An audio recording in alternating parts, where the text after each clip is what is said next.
ата-энеңерге 5 вакыт намазын атап Кур'ан окуп дуа кылып тургула. Өтүп кетелек тири болгон болсо атаңардын апаңардын бутун жууп баарыңардын ак батасын алгыла. Мен силерден суранам. Эне деген ким десе, эне деген bir күнү өзү, көзү, кашы, башы, эти, бети, кады каматы келишкен кыз болгон.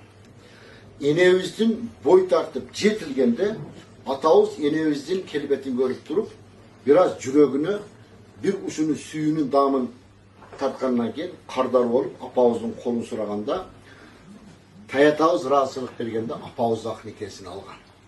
Ак никесini алып bir жастыкка баш коюп жашоону баштаганда bir күнү апабыз тараптан бир курсанчылык кабар чыгат.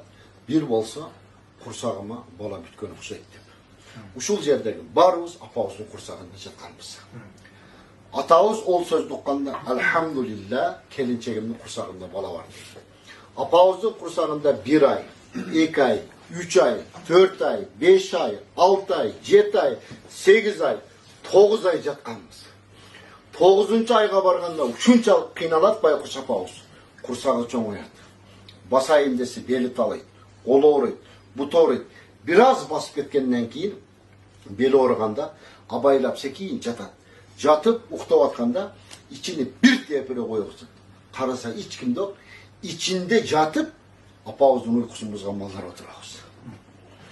Төрөр мезгилге келгенде бүгүн эрте төрөйсүң дегенде толгоо деген оору болот. Ушул толгоо оорусу келгенде апабыздын көзүнө эки нерсе көрүнөт. Бүгүн эрте төрөйсүң дегенде толгоо оорусу күчөгөндө биринчи көзүмө көрүнө турган нерсе мүрсө көрүнөт. Төрөй албай өлүп калат окшоймун деп. Экинчиси толгоонун оорусу ушунчалык күчөгөндө Yesen aman töre olsan başka töremeyim dedi. Bir ölümden kalıp çıngırıp töregönden keyin kursağına balanı koyup ak sütün bir emgende Kuday Taala Janagı azaptın barısını esen çıkaratken dağı törelgen bala ul bolsa kийинкisi kız töre, kız bolsa kийинкisi ul töreyin dep ne kılap ki? Töret tulap keteverdi. Ak sütün ememiz, jalayıkты bulgayыбыз, jalayıktagı jip ушунчалык жагымсыз, бирок апабыз ушуна өзүнө жагымдуу сезип, бир үмүт менен алдаркабызды жууп туруп, чоңойсоң балам болот деп. Не кылат экен?